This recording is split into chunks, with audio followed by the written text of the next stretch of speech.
the member for Castle Hill. I was waiting to see whether the Parliamentary Secretary was going to stand up, but he didn't. Thank you, Speaker. I speak tonight on an issue that is significant to the parents and school children within my electorate. I speak, of course, as the absolute need for government to invest in the education of our children. To date, government has not taken appropriate action to invest in the school infrastructure in my electorate. The Castle electorate in the wider Hill Shire local council area is one of the fastest growing regions in Sydney, and yet government seems to be asleep at the wheel when it comes to investing in the educational needs of our children in my electorate. The Borkham Hills North Public School was established in 1967, and for the last 58 years the school has expanded to meet the needs of the growing population. Over the years the school has increased the number of demountable buildings to meet the needs of that growing population. The school now has 18 demountable classrooms and 2 additional demountable buildings.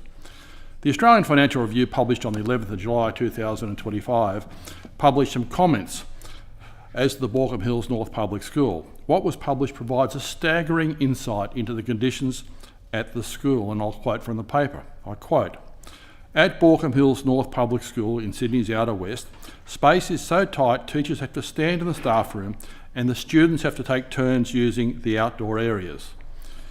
There are almost 900 children crammed into the school, almost double its intended population. Half the classrooms are demountables, which former Parents and Citizens President Alison Mackay says leak during bad weather, are prone to mould and have further shrunk the space otherwise available," end quote. The school captain, Hannah Vikay Kumar, forwarded an email to my office on the 18th of September. Hannah asked that I read that email, and I'll read in part what Hannah has said. Speaker, Hannah stated to me, and I quote, "I am Hannah, the school captain of a school built 60 years ago for 500 students. We now have over 800. The government is going on a multi-million-dollar upgrade to other schools, and the only thing that has happened to us is more demountable buildings. No new toilets. They have been multiple years where I've been waiting for 5 minutes and I'm late to class, waiting to use the toilet. My friend has not been to the toilet at the school in years. Our toilets are yucky. There's not enough. It's not even decent. It's not good enough. More than half our classrooms are demountable classrooms and are cold in winter, hot in summer with no insulation. I learnt that at school. My sister is only a bit younger and hasn't learnt. I know I leave my school this year, but I would never wish it on anyone to be in a demountable. Someone needs to fix this, and that's the job of government. All I can say is just fix my school." Speaker, Hannah took interest also in the debate in this House on the 18th of September 2025. The debate, as we know, was a debate on the petition of the Hill Shire Council. Hannah also read the government's written response to the petition, and Hannah wrote to me again. Hannah, in response to the government's response, asked me to bring to the attention of Parliament that Borkham Hills North Public School has been, quote, "completely ignored in the result of the petition in Parliament," end quote.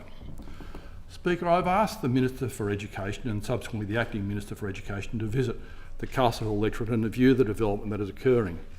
The government ministers have not taken up my request to visit the electorate to see the amount of infrastructure that is being built, the amount of apartments that are being built. In the Castle Hill electorate, we are seeing more and more cranes, more and more apartment buildings being built. Where will the children who will be living in those new apartments attend school? The schools, in some cases, are double the school student cap. Castle Hill High School, for instance, has 51 demountable buildings and is more than double the school cap. Hannah, we will, on behalf of the parents and the students in the Castle Hill electorate, continue to request the government to provide funding for more schools and to upgrade our existing schools. I agree with you, it's not good enough. Speaker, the government must allocate funding to upgrade and build new primary and secondary schools within the Castle Hill electorate. I therefore call upon the government to immediately allocate funding for the following purposes. 1, to upgrade Borkham Hills North Public School and to maintain that school. 2, to acquire land and build a new primary school in the Castle Hill Showground precinct. And 3, to acquire land and build a new secondary school in the Castle Hill precinct. Thank you, Speaker.